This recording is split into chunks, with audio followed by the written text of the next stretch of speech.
What is going on, ladies and gentlemen? Happy Friday to you all, and welcome to another live beer review. Hope you guys had a fantastic Thanksgiving, but today we got a pretty special one. I'm pretty excited about this one. Anything from this brewery in general, I get really excited to drink just because I've never had a beer from them that hasn't been absolutely fantastic, and this one I feel like is going to live up to it. Just because you guys hear me talk about these kind of smoothie style sours to where they're thick, heavy, and they really don't taste like beer at all, even though they're brewed practically the same and just using different styles of ingredients and all that kind of stuff, where it actually using actual like marshmallows and all that kind of stuff when they're smoothie and really heavy amount of fruit puree in them. But today we got one from a line from Drekker that I think I've had before. I don't think I've had any of it from the Chonk line, but look at that. It's just like a demon kitty. A fat demon kitty with like a bunch of crazy stuff going on in the background, like some melting ice cream or some stupid shit like that. But it looks pretty badass. This is a Sundae sour with cherry, marshmallow, and chocolate. So if you see on the right, on the back here, Drekker always kind of tells you the stuff they put into it, like with the grain and all that stuff, so I can always appreciate that. Plus, gives you a little bit of the hop profiles, but so it kind of lets you know that you're still drinking a beer, but this stuff normally doesn't end up tasting like beer at all. They're very heavy, they're very smoothie-like in mouthfeel. It's just so fruited, so freaking thick and creamy. A lot of the times it's just fantastic. These are the kind of beers that I suggest to people that don't like the taste of regular beer but want to like try something that's pretty extraordinary in my opinion, and I'm really excited about this one. So without further ado, let's crack this guy open. I'm going to be drinking it out of my Black Horizon Brewing Company glass this afternoon because it's going to bring out just a good color profile on this beer. So let's crack this guy open. Of course, I did the whole roll it a little bit, and let's see what we got on the smell first. Oh yeah, definitely getting the cherry. Getting a nice like kind of marshmallowy sweetness on the nose. A little bit of chocolate, not too much chocolate though. So, without further ado, let's pour this guy and see what this thing's all about. Oh yeah, you guys can already tell how heavy this thing is. Look at that. That is thick. Okay. Gonna give it a nice little swirl. Get all that stuff moving. And let's get all the good shit coming out. Oh yeah. All the good stuff's coming out now. All that puree that kind of sits at the bottom decides to come out. Just look at the color of this guy. Very dark purplish in color. You can tell how thick and this beer is going to be. Definitely getting more of like, I'm trying to think what kind of chocolate I'm getting out of it. Definitely more of like a milkier chocolate, I think, that's coming on the nose. But yeah, smelling that kind of nice tart cherryness to it. Hoping that there's a little bit of tartness to it still, just those natural tart flavors that cherries produce. But I'm not really expecting a lot of really tartness from this one. You're not going to really be getting a lot of those like kettle sour notes to it, just because there's so much like fruit puree and stuff, and along with the other ingredients, just to create it so heavy. And just, I'm excited. So without further ado, let's do this. So cheers everybody, happy Friday.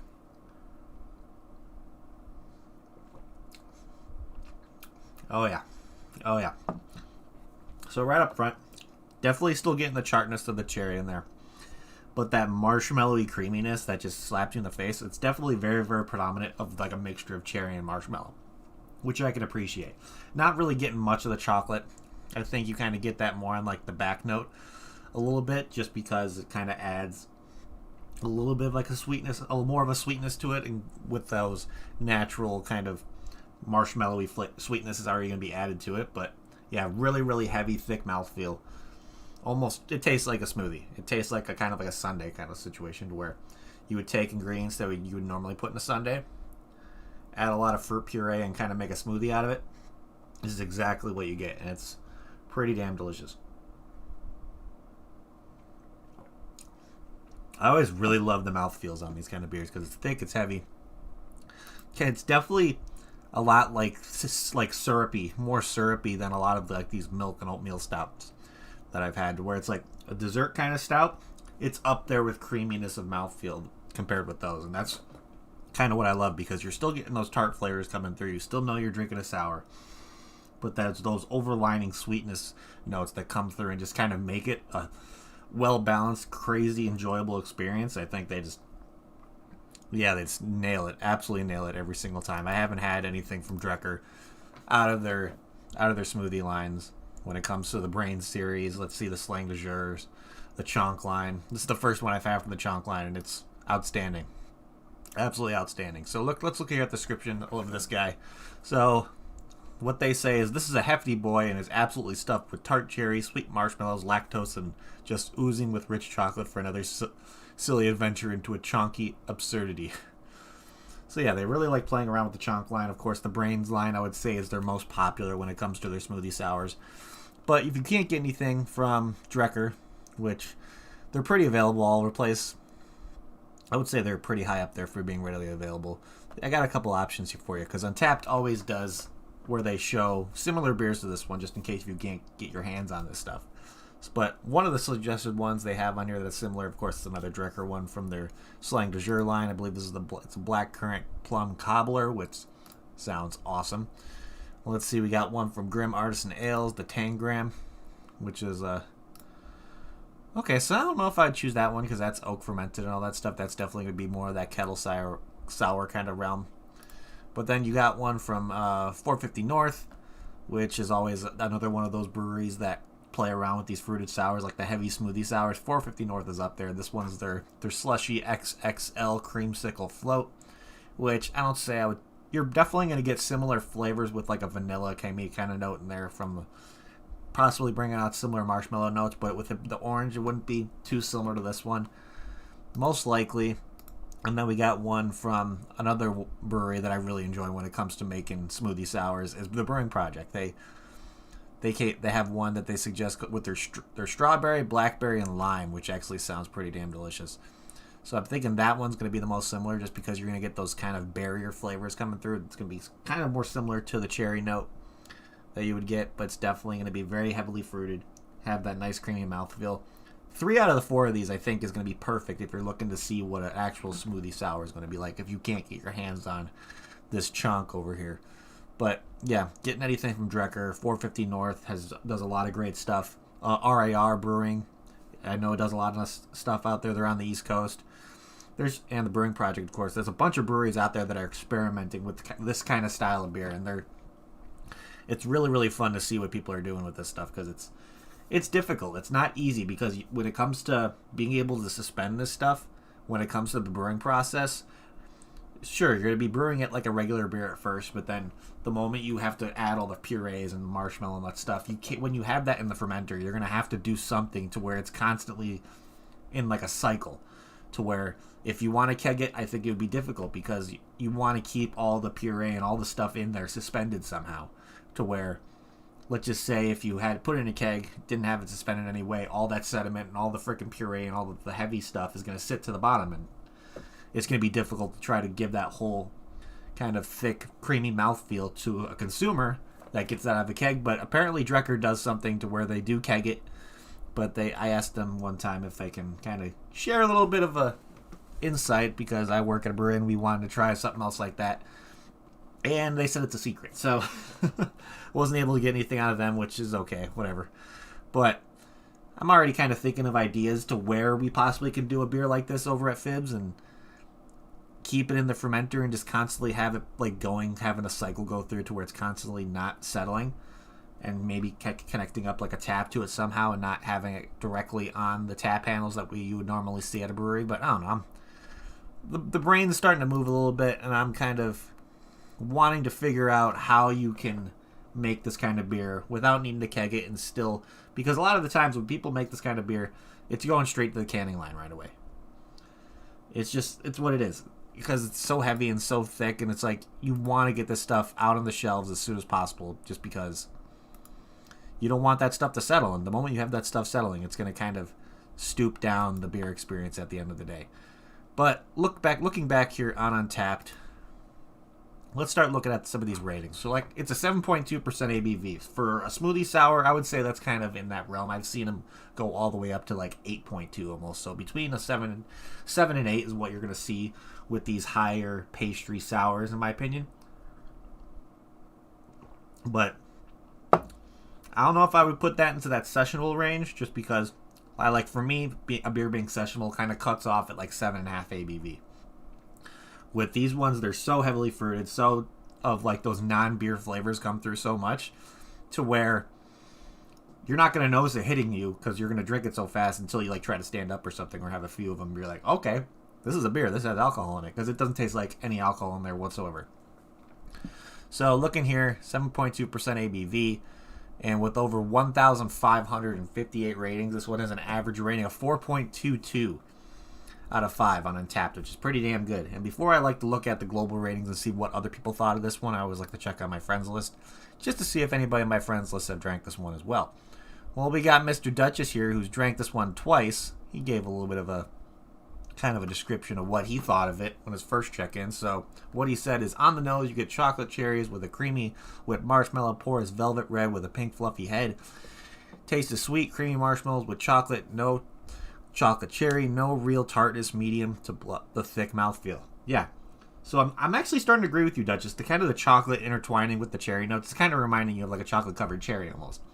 And like having a dollop, like dipping in whipped cream or something like that. I can definitely see those flavors kind of being really, really similar to that. But yeah, he gave it a really good rate. He gave it a 4.25 out of 5. And then let's see, on his second check-in, he didn't give it like his thoughts on it because he already gave it on his first check-in, but he gave it a 4.25 as well. And both of these times he purchased it over at Tap Savvy in Arizona. They're right outside of Phoenix, I think.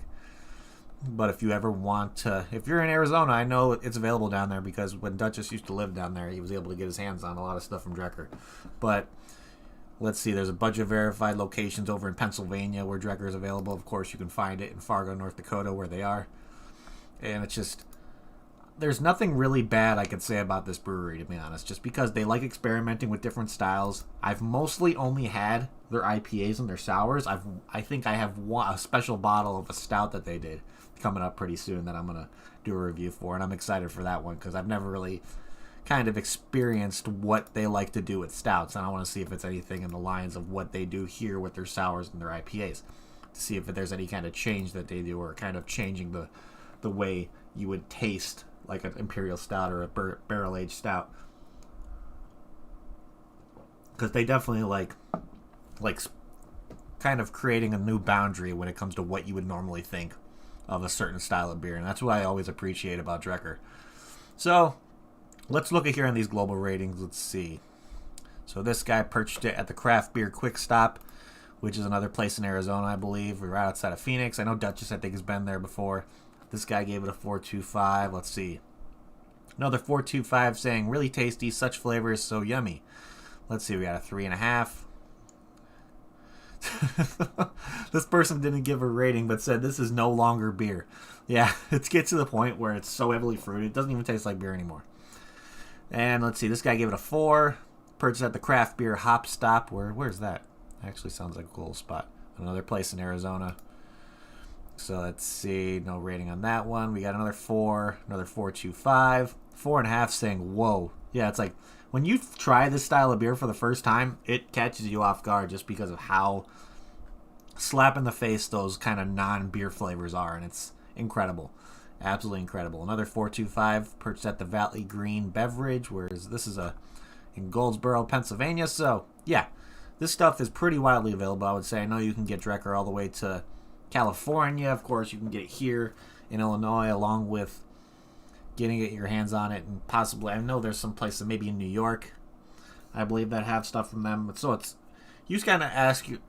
I always really suggest, whenever you're trying to get some craft beer that you normally can't get your hands on, always create a relationship with your local craft beer store, because they have the availability to get a hold of their wholesalers, see what's available, what their wholesaler they can get, and they're of course going to bring something in that's going to be not something they don't ordinarily carry, just because if people are going to request it, it's going to be selling on they want to bring in stuff that they know is going to sell. So if you suggest something from a brewery that you know is popular that you can't get your hands on, they're going to see how it kind of works in your area, possibly have people pick it up.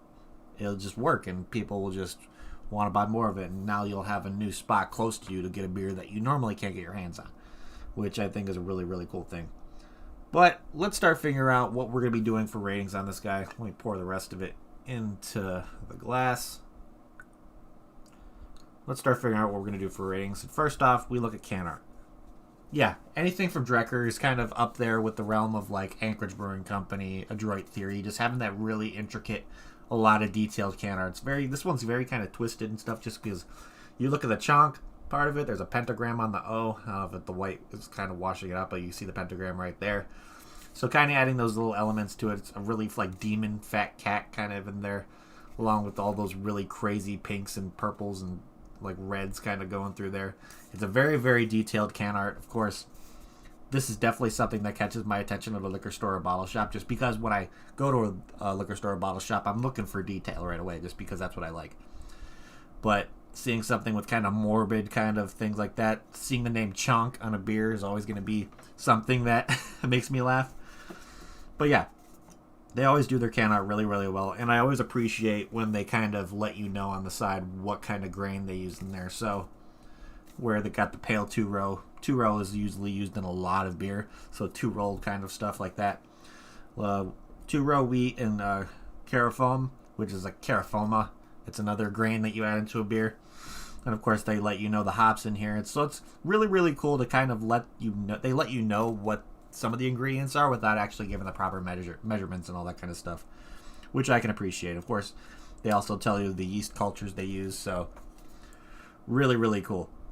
Because it's crazy when you make a beer when you can change the overall flavor of the beer just by the kind of yeast used in there. It's crazy how it works. I'm telling you, it's pretty cool. So, well, what are you saying, Wintucky? You need one of those machines that rotates like a science lab. This is way the beer will swirl all the time. Yeah, I had an idea to where, because when we usually are putting stuff from the boil into the fermenter, we run a pump through it, and when we're cleaning our fermenters, we run it through that pump as well when using our sanitizing and our cleaning kind of products when we're cleaning the fermenters, and it cycles through. It's like cycling through itself on its own. So I was thinking, why can't you do something like that with a beer like that while it's in either the fermenter or the bright tank? You probably move it over to the bright tank after it's fermented, and then you just kind of have it constantly cycling, have the pump going on the lowest setting possible just to keep that stuff flowing, but have like a hose or where you can set up a tap directly to the tank. I don't know. I want to see if that's even possible. Who knows? I might kind of play around with it at work once in a while to see if it's something that we can do. But yeah, can art for this thing, yeah, easy 5 out of 5. This is something I really enjoy when it comes to their brains, the slang du jour, the Chonk. Always very detailed. Always have a lot of bright, vibrant colors in their stuff. So yeah, easy 5 out of 5 for can art for me. But let's see. If I got this in a flight at Drekker, would I get another one?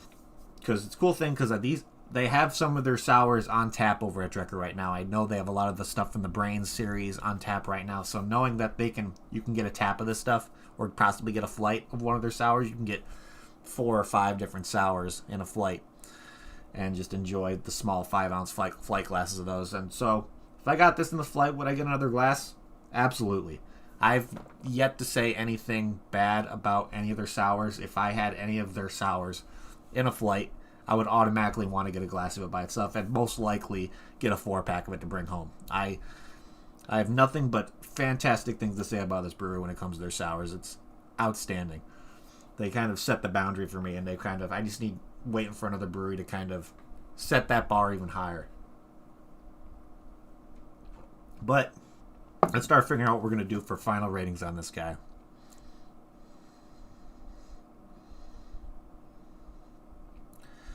Well, because with the pumps, you can kind of bleed it out a little bit. So you can clean out the pumps too, Kentucky. I don't know. We'll talk about this later. I feel like we need to have a conversation about this, because I know there's something that could be done. It's just you being the other kind of behind the scenes kind of beer guy too that I like to talk to about stuff. We can figure something out probably. But I think for my final rating on this guy, easy probably 9.5 out of 10. I would probably 9.25. I think is where I'm gonna leave it, between a 9.25 and a 9.5. It's fantastic. The cherry flavors are there. It's nice and tart, so you know you're having a nice sour beer. The chocolate kind of adds it, make it like a chocolate covered cherry kind of note, and the creaminess and that kind of heavy smoothie like mouthfeel that helps with the lactose and the marshmallows being in there. It just makes it an overall fantastic experience. So that's where I'm going to leave it. 9.25 out of 10. Really, really awesome. And yeah, if you want to try stuff from Drekker, they have their distribution is pretty readily available. So if you find anything from them, I would highly, highly recommend getting whatever you can from them. You will not be disappointed, most likely. So other than that, that is pretty much it, ladies and gentlemen. So thank you again, everybody, for hanging out. You guys are awesome. If you haven't already, please hit that like button. It would help me out a lot. And if you're new to the channel, you like what you see, make sure to hit that subscribe button along with the notification bell. It'll let you know whenever I go live doing another review. I got 2 more reviews planned for this week. I'm not sure if I'll have one on Monday for you guys. Who knows? I'll have some reviews for you guys this weekend, so keep an eye out for those. But other than that, if you want to see a social media aspect of beer drinking, always going to recommend getting yourself on Untapped. It's a great platform. It's available on Android or iPhone. You can even use it on your desktop if you want, if you don't want to put it on an app. But that's fine as well. You get to check in beers, get badges, get all kinds of deals when it comes to anything craft beer. It's a really, really cool platform. So if you want to shoot me a friend request, link to my profile is down in the description below for you guys. And who knows, you might be able to see check-ins from people like Kentucky, me, Duchess, Lee, not the real Gerard Butler's on there. Of course, Sean and Lizzie, the Typhons, are on there. Ian Thomas, he's not in chat right now, but he also checks in a lot of beer on Untapped. So, of course, the Bogan, the Vaping Bogan's on there. He's checking in beers all the damn time. So it's just a really, really fun platform, and I highly recommend it to anybody who's a craft beer fan. Just because it's really, really fun. It's a cool, really, really cool platform. But if you want to possibly see like a beer subscription box, beer delivery service that may or may not be available to you, of course, all you need to do is just download the app, put in your zip code, and they'll let you know where you want to, if they can deliver to you. Always going to recommend getting yourself on Tavour. It's really, really nice over there. They have a great group, a great team over there, kind of putting over 7,000 beers available for people that normally can't get stuff that is in that area. Because they focus on making stuff available to you that you normally can't get, which is fantastic. It kind of opens up people's horizons of different styles of beer, different breweries across the country, and it's just really, really cool. So if you want a referral code, just hit me up in my DMs. I can send you a referral code to see if you want to get a free $10 of beer you can spend. So other than that, that is pretty much it. So I'm going to end like I always end it and get the hell out of here. If you're going to drink responsibly. Don't drink and drive. And I will see you all next time, people. Cheers.